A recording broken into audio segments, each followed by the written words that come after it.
Hello, my name is DJ Squared, and today I was going to interview my friend Swift about DID, which is dissociative identity disorder. So I guess we'll get right along with the questions then. All right. So Swift, go ahead and introduce yourself. Hi, I'm the Scarecrow. I'm some random dude on the internet, and I have DID, which is dissociative identity disorder. Yeah. So the first question Right. is, how often would you switch throughout the day between your personalities? Um, it's different for everyone that has DID. For me specifically, it's not like a quick transition throughout the day. Sometimes one of us just chooses to talk instead of somebody else, or we choose to switch places if we feel that a certain situation like requires that. But often, like if I were to give it like a time interval, I'd say maybe like once every 3 or so hours, I guess. Hmm. But that's only if it's like a day where we all feel kind of like, oh, I feel this way, I want to talk, or I feel this way, I want to be the one talking. But it differs from day to day. That also, I was actually wondering about who would ever want to talk, and my another question was, um, is everyone present in your mind, or is there like not a hierarchy, but like is everyone, because you're Right. here, and is there other Mhm. is everybody else in your head also like they're seeing me, they're hearing this conversation? How would you explain that? well well, the way it works, at least for me, it's different for every system, but for me at least, um, we all have our own individual like little areas of the mind that we're able to just congregate instead of having to constantly be talking to each other. Because oh Lord, I'm sorry about that. I'm a very awkward individual, and being the way I am and the way I grew up, having to talk to people 24/7 can sometimes be very like, I wouldn't say not intense. That's not the word I want to use. Nervous. I get really like nervous, so I'm anxious in certain situations that involve a conglomerate of people all talking at once. Um, well, no. Right now, I'm the only one here hearing this conversation, conversating through this conversation. But at any time, if others want to interject, they can come into the same room as me and hear what we're talking about and input their 2 cents as well. And by room, do you mean like your headspace? Yeah, inside the headspace, each person has their, I say person, but each one of us has our own area that we just stay in for most of the time. I'm the host, the original person, um, and they all just stemmed off of me. And I am like, my own room is basically where like everyone's able to see, everyone's able to talk, everyone's able to move the body, that sort of thing. But each individual person has their own area that they usually stay in throughout the day instead of choosing to just wander 24/7. Yeah, that's actually really interesting. Would you, in public per se, because I know you have a job, would you don't really you wouldn't really switch. You wouldn't have a need to switch, or would there be a case that you'd feel better switching during your job? Sometimes it does feel better to switch between who is out there interacting with the world. Sometimes I like to give myself a break and ask one of the others to take over for me. Throughout the workday, stuff can get really stressful, and I can get overwhelmed pretty easy because of the kind of personality I have in general. So I end up kind of taking a step back when things get a bit too hectic because I can't handle it. Like I can't deal with it. It's not something that I know how to deal with. And so one of the others who does know how to deal with it, they're the one that ends up taking my place and doing that sort of stuff. Hmm. And I know you come on VR chat fairly often with that, and we can be Right. any avatar we want. So does that Mhm. changing avatars kind of help with that, the personality shifting? Everybody can be their own Yeah, person, what they want to look like. exactly. VR has helped a lot, because throughout most of my life, I always thought I was crazy. Like legitimately, I'm not even kidding.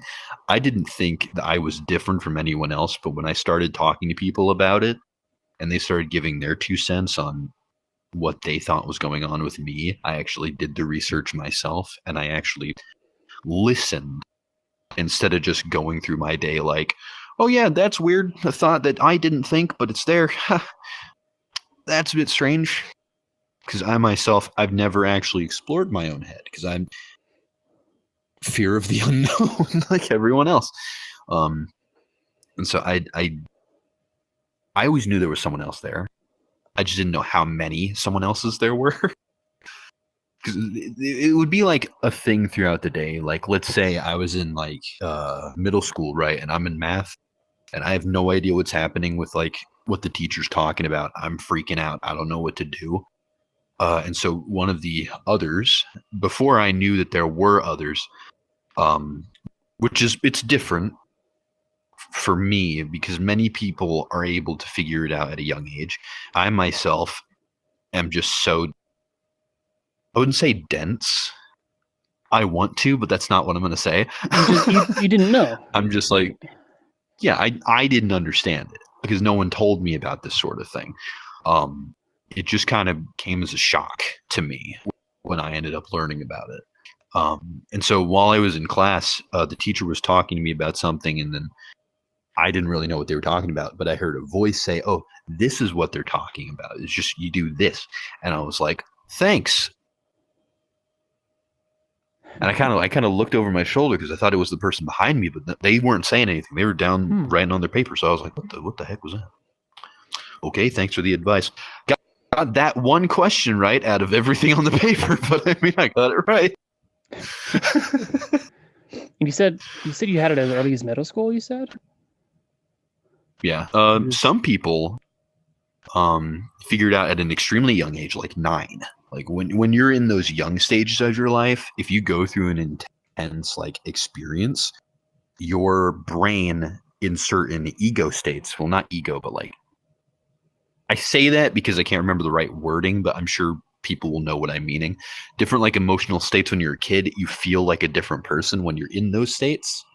You don't realize it at the time, but you in your own head believe you're different when you have certain emotional traits in certain times.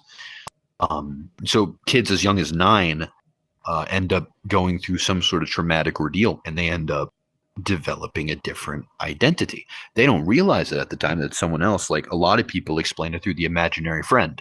Like for instance, when you were a kid, I'm sure at one point in your life you made up a friend that you hung out with. At least I did, because I'm I had lonely. plenty. I had plenty. But yeah, it's just that's something that a lot of kids do when they're little kids. Little kids, yeah. When people are young, it's something that we do because we have something that we want to believe or want to think, and we imbue that into an imaginary friend, and that ends up being what they are. Sometimes that imaginary friend just so happens to be a little bit more real than you thought. That's the thing. Like At least that's how it was for me. Yeah, I had plenty of imaginary friends when I was a kid, but I grew up. I started. I guess I don't want to say looking at real life Yeah. but as from like an adult's perspective, that could be, oh, it's just an imaginary friend, or they're just talking to themselves. Exactly. But And that's what a lot of parents usually think when they're seeing people like that. They're like, "Oh, they're just talking to themselves. They're just thinking aloud or stuff like that." And many people are just thinking aloud, but sometimes it ends up being different, and they actually are talking to someone else. You just can't hear them. Yeah, no, that's crazy. Well, not necessarily crazy. It's just really interesting to me. Yeah. No, I understand the whole that's crazy thing. It is a bit crazy because some people think, oh, I'm as normal as it gets. And people can't be that strange. It's not that I'm strange. It's just I'm different. And there are people out there that are different. It's no different from any other mental disorder. I mean, I don't have it as bad as some people do. I actually have good communication with those up here, but not everyone has that. And I honestly feel bad for the people that don't, because sometimes they'll black out. They won't know what's going on. They just end up running through the day without even realizing that they ran through the day. And you end up hearing stories about that. And it's like, oh my gosh, that could happen to me. But it hasn't. So there's that. Yeah. And I don't want to sound rude in any way, but the older generation, like our parents and grandparents, they don't understand this. They don't understand. Like, I was talking to my mom the other day. She honestly thought it was schizophrenia. And there's a person talking to themselves and a bunch of other people inside their head. They must be crazy. Right. But you're not crazy. You're my friend. And a lot of you're people think same that. Person. It's just, well, I am sane, I think, but you know, it makes sense for people to question it. I'm glad people do, because some people do lie about it, and that's the disappointing part. That sometimes people think that they need to lie about something in order to be interesting. You'll have people talk about this sort of thing and be like, oh yeah, I have these different things inside my head, and they all think different than me. And it's like, I don't know to believe you or not. It's hard to tell. Like, you're not giving off any indication you're telling the truth. And it's hard to believe people that are like that. I took, for instance, we have a friend. I'm sorry, I didn't mean to interrupt you. You're good. We have a friend, I won't name names, but we have a friend who has said that they have it, but it's hard to believe them because there's been no proof. And with DID, it's a whole thing. Proof is hard to come by. It really is. And so it can't always be oh yes, that's 100% true, or no, that's not true at all. It's not necessarily like that. It has its moments where it feels real and it feels not real, but it's all about trust with the person that you're able to hang out with. And DJ, I thank you for actually being able to talk to me about this sort of stuff, and actually being able to listen and at least try to understand what it is that I have, instead of being like the people that will end up looking at you and being like, oh, that's fake. That doesn't exist. You're just wanting attention. That sort of thing. Yeah, I remember taking like a longer time to understand what you were going through, but I really did want to understand. It was interesting to me. I wanted to make sure that you were supported. I wanted to let you know that I'm trying to understand how you feel, what you're going through. You see, not everyone online is a jerk. He's pretty cool, okay?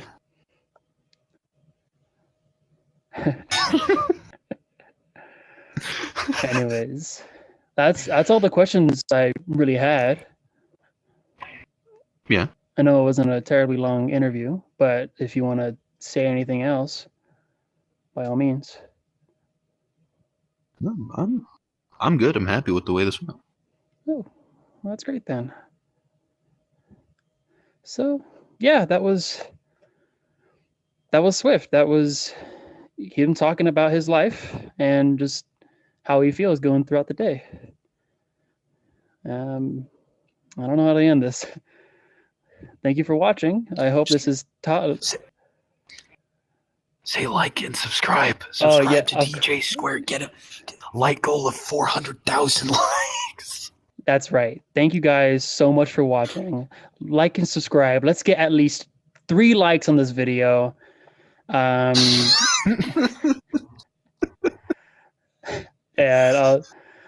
let us get 400 dislikes right now. Don't dislike my stuff. I'm trying hard.